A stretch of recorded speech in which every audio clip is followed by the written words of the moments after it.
आषाढ़ गुप्त नवरात्रि 2026 कब से शुरू, कब समाप्त होंगी? कलश स्थापना, शुभ मुहूर्त, दुर्गा अष्टमी, नवमी कब है? आज हम इस वीडियो में आपको बताएंगे साल 2026 में आषाढ़ मास की गुप्त नवरात्रि कब से शुरू और कब समाप्त होंगी। कलश या घट स्थापना, शुभ मुहूर्त, पूजा विधि और गुप्त नवरात्रों के महत्व के बारे में। स्वागत है आपका आपके अपने चैनल टोटल भक्ति 04 में। पंचांग की माने तो साल में 4 बार नवरात्रि आती है, जिसमें से चैत्र और शारदीय नवरात्रि मुख्य नवरात्रि होती है। वहीं माघ और आषाढ़ के महीने में आने वाली नवरात्रि गुप्त नवरात्रि होती है।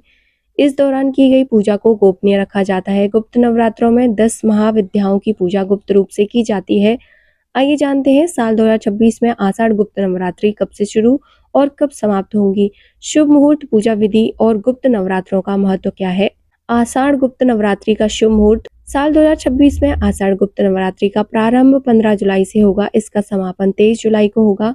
प्रतिपदा तिथि आरंभ होगी 14 जुलाई सायंकाल 3:13। प्रतिपदा तिथि समाप्त होगी 15 जुलाई प्रातःकाल 11:50।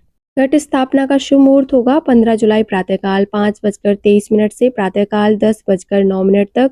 21 जुलाई दुर्गाष्टमी, 22 जुलाई दुर्गा नवमी और 23 जुलाई नवरात्रि पारण होगा। अब जानते हैं गुप्त नवरात्रि पूजा विधि के बारे में। शास्त्रों के अनुसार गुप्त नवरात्रि में देवी पूजा के लिए सूर्योदय से पूर्व उठकर स्नान के बाद व्रत का संकल्प लेकर शुभ मुहूर्त में कलश स्थापना करें। लाल वस्त्र पर मां की प्रतिमा स्थापित कर सुबह शाम देवी मंत्र जाप, चालीसा या सप्तमी पाठ करें और मां को लौंग, सिंदूर, लाल रंग के फूल, केसर, कपूर और बतासे अर्पित करें।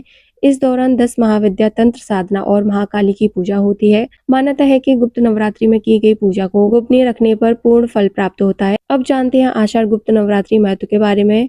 शास्त्रों के अनुसार आषाढ़ गुप्त नवरात्रि देवी दुर्गा के भक्तों के लिए विशेष महत्व रखती है। यह विशेष रूप से आध्यात्मिक और ज्ञान प्राप्ति के लिए महत्वपूर्ण मानी जाती है। इस दौरान भक्त देवी के 10 महाविद्या की साधना करते हैं, जिससे मोक्ष और शक्ति प्राप्त होती है। गुप्त नवरात्रि में दुर्गा सप्तमी के 13 अध्यायों का पाठ करने से धन्य धान्य व संतान सुख प्राप्त होता है।